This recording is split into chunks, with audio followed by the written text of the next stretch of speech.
Welcome to my first molecular biology video. This video will give an introduction on the different molecular biology laboratory instruments and equipment. As laboratory scientists or medical technologists, we work with laboratory instruments and equipment in a daily basis, so it would be to everyone's advantage if we are to keep these instruments and equipment in good working condition. As a rule of thumb, especially if you are a new laboratory personnel, you are not supposed to use any instruments unless you have been instructed about its proper use. If any malfunction is also seen or noticed, it should be reported immediately as a part of QC to prevent any further damage. Another practice that should be done always is to rinse out or to clean all centrifuge rotors after use, especially if there is any spilling that happened during or after the use of the centrifuge. Also, do not waste supplies. You should only use what you need. If the supply is running low, you should also notify appropriate personnel or authorities like the laboratory manager before it is completely exhausted. Molecular biology instruments and equipment may be categorized into four. We have PPEs, volume measuring equipments. We also have the analyzers and other equipments that perform different functions. Let's start with PPEs or personal protective equipment. In general, the minimum PPE that should be worn while performing laboratory work are the safety glasses, disposable gloves, laboratory gown or your lab coat, and the laboratory footwear. For the footwear, it should fully cover the feet. Sandals, flip-flops, or shoes that have a constructed mesh like athletic shoes are not allowed.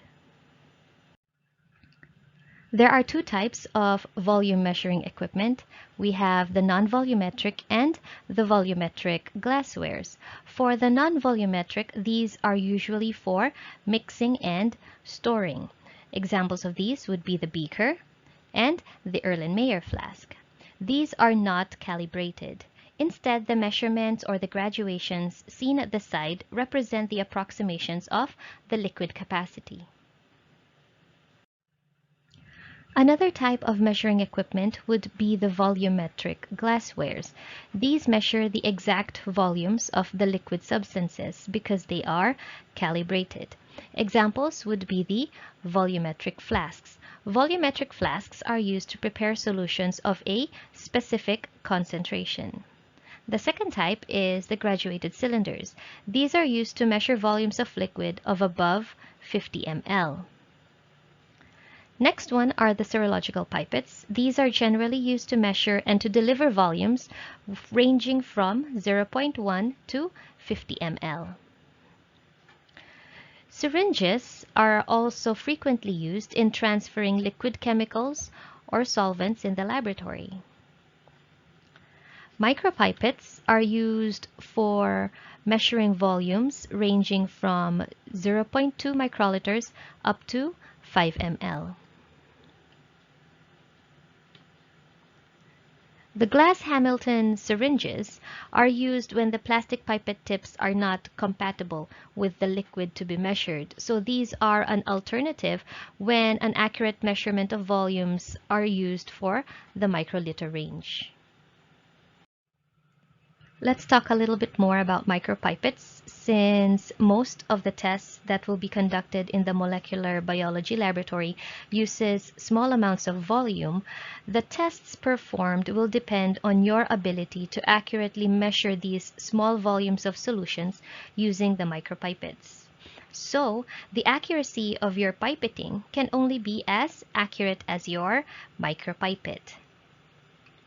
We need to ensure that the micropipettes are accurate and maintained in a good working condition. We have to calibrate the micropipettes to check for the accuracy and the precision of this equipment. Since the micropipetter will use different pipette tips, make sure that the pipette tip that you are using is designed for your pipetter. That means the correct pipette tip should be used for a micropipette. Do not drop the micropipette on the floor or on the bench, as this will affect the accuracy and the precision of the instrument. Keep the micropipettes upright at all times, especially when the tip is attached. Never lay them down on your bench or put them down or turn them upside down when the tip is attached. If there is liquid in the tip, it will run into the tip holder and then it can damage the seal. This will also give inaccurate volumes. Never adjust your micropipette outside of its allowed volume range. It will not pipette accurately outside of the range mentioned, and this will also damage the micropipette. Before using your micropipette, you have to visually check it to make sure that it looks clean. Especially check the end of the tip of the holder for any evidence of contamination.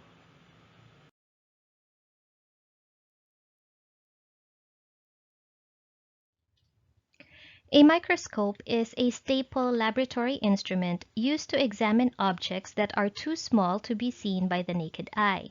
So these are objects that are not within the resolution range of the normal eye. The field of molecular biology is focused especially on proteins and nucleic acids like DNA and RNA that are too small, and so we need the aid of the microscope. The light microscope allows us to view objects at 1,000 times their original size. A fluorescence microscope uses fluorescence, in which fluorescent molecules are used to light up target proteins, cells, or other cellular components, and allows us to observe live samples in real time. Highly efficient fluorescent proteins, such as the green fluorescent protein or GFP, are used in molecular biology. Electron microscopes can achieve much higher resolutions, but require a vacuum, so these cannot be used on live samples.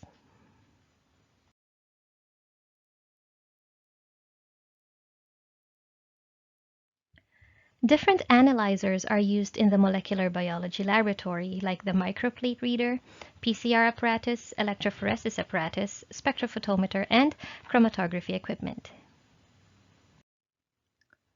The microplate reader is also known as the plate reader or a microplate photometer. The microplate reader is an instrument that allows for a variety of experiments to be performed and measured simultaneously. Multi-well plates are integral parts to the microplate reader, as these hold the samples, and this allows many experiments or tests to be performed at once. Microplate readers or multiplate readers are used to quantify protein, gene expression, and various metabolic processes. Microplate readers come in different shapes, sizes, and setups.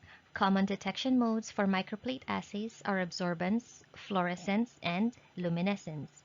When more than one mode is present in a microplate reader, we call these as multi-mode plate reader. The first type is absorbance. This detection has been available in microplate readers for decades and is used for assays such as ELISA, protein and nucleic acid quantification, or enzyme activity assays. The second type is fluorescence. The range of fluorescence application is much broader than when using absorbance detection, but the instrumentation is usually more expensive. The advantages of fluorescence detection over absorbance detection are sensitivity as well as the application range. The third type is luminescence. Luminescence is the result of a chemical or a biochemical reaction and is simpler than fluorescence because luminescence does not require a light source for excitation or optics for selecting wavelengths. Common applications include luciferase-based gene expression assays. The polymerase chain reaction machine, or the PCR machine, is also known as the thermal cycler or the thermocyclers. PCR machines are used as an in vitro technique for amplifying a region of a DNA. That is why another name given to this machine is also a DNA amplifier. A PCR machine is a crucial tool in molecular applications because these are highly specialized instruments by regulating temperature in cyclical programs of rapid heating and cooling to specific temperatures. That is why they are called thermal cyclers. Three-step reaction happens inside a PCR machine, and these are denaturation, annealing, and extension. Each of these steps has a specific required temperature, and the PCR machine is able to provide for these temperatures. In the olden days, before the existence of the PCR machine, laboratory scientists would have to sit in front of 3 water baths, and each water bath would have a specific maintained temperature for each step. Every time the timer alarms, the laboratory scientists would have to transfer one specimen from the water bath into another and to the next water bath. And this cycle has to be repeated for 30 to 50 times. That means the laboratory scientists would have to sit in front of the water bath for around 3 to 4 hours until the amplification is done. But nowadays, all we have to do is to place the specimen inside the PCR machine and input the time and the temperature needed for each step and just come back when it's done. The polymerase chain reaction itself has been elaborated in many ways since its introduction, and it is now commonly used in a wide variety of applications, and these include genotyping, cloning, mutation detection, sequencing, microarrays, forensics, and paternity testing.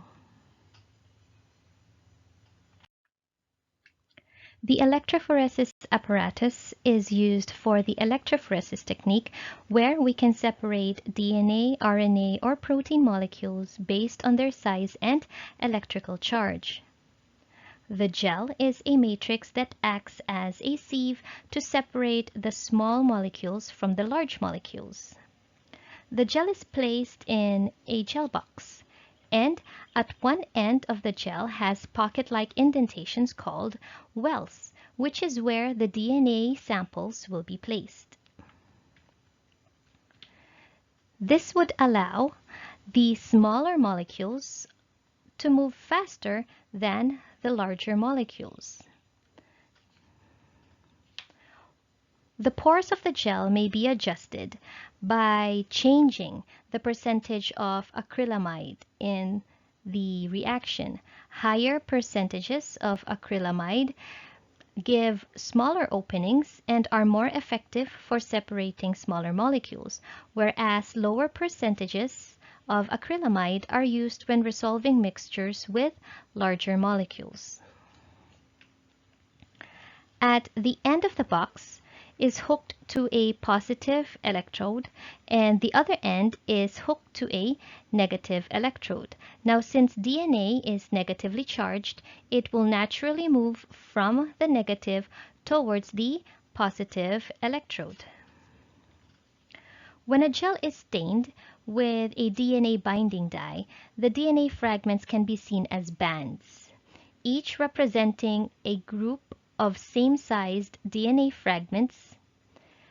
When a gel is stained with a DNA binding dye and placed under UV light, the DNA fragments will glow, allowing us to see the DNA present at different locations along the length of the gel.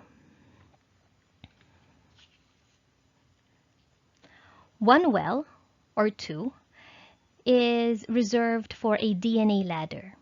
This is a standard reference that contains DNA fragments of known lengths. Application for electrophoresis includes forensics, protein research, and genetic mutation. In forensics, electrophoresis is used by determining the identity of individuals that may have been involved in a crime by linking their DNA pattern. They are also very important in protein research and genetic mutation research because when proteins or DNAs are mutated, they are frequently longer or shorter, and they therefore show up on an electrophoresis gel differently than the normal. The gel documentation system, also known as the gel doc or the gel image system or the gel imager, is a laboratory equipment used to visualize or to capture the DNA image after the completion of electrophoresis, mainly for the documentation of the nucleic acid and protein suspended within the gels. Generally, a gel documentation system includes an ultraviolet light in a hood or a dark room and a camera for image capturing. The spectrophotometer is an analytical instrument used for quantitative measurement. Spectrophotometric analysis is essential to determine the concentration of DNA, RNA, or protein, either by reflectance or transmittance. The applications for spectrophotometry include the measurement of nucleic acid concentrations and purity of nucleic acid samples, fluorescent dye labeling density of nucleic acid microarray samples, purified protein analysis, or the measurement of cell density. A chromatography equipment is important because it enables the separation, identification, and purification of the components of a mixture for a qualitative and a quantitative analysis. Column chromatography is one of the most common methods of protein purification. Gas chromatography is a simple, highly sensitive, and rapidly applied technique for the separation of very minute molecules of very little amounts of analytes. An HPLC chromatography is performed for a structural and a functional analysis and the purification of many molecules within a very short time.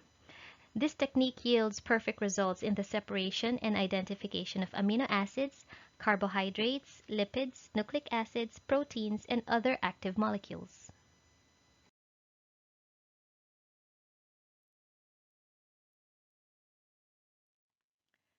Lab mixers and lab agitators are useful general-purpose laboratory mixing devices that aid in a vast array of experiments from gentle sample mixing to resuspending cell pellets. Vortex mixers are a critical piece of laboratory equipment used to mix samples rapidly. Mini vortex mixers are ideal for a quick spin application and are a standard in any molecular biology laboratory. Sonicators are used to fragment molecules of DNA in which the DNA is subjected to brief periods of sonication and are sheared into smaller fragments.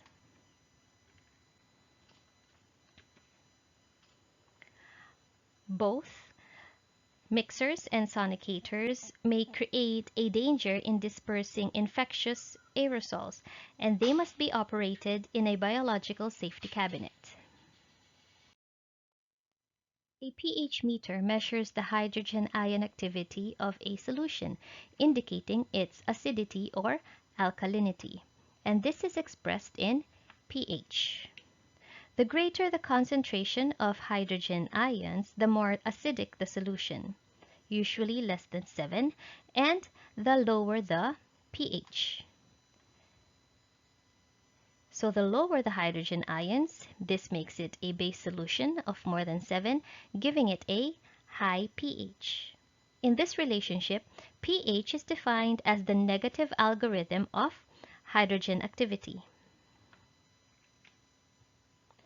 The pH meter measures the difference in electrical potential between the pH electrode and the reference electrode, therefore sometimes referred to as the potentiometric pH meter.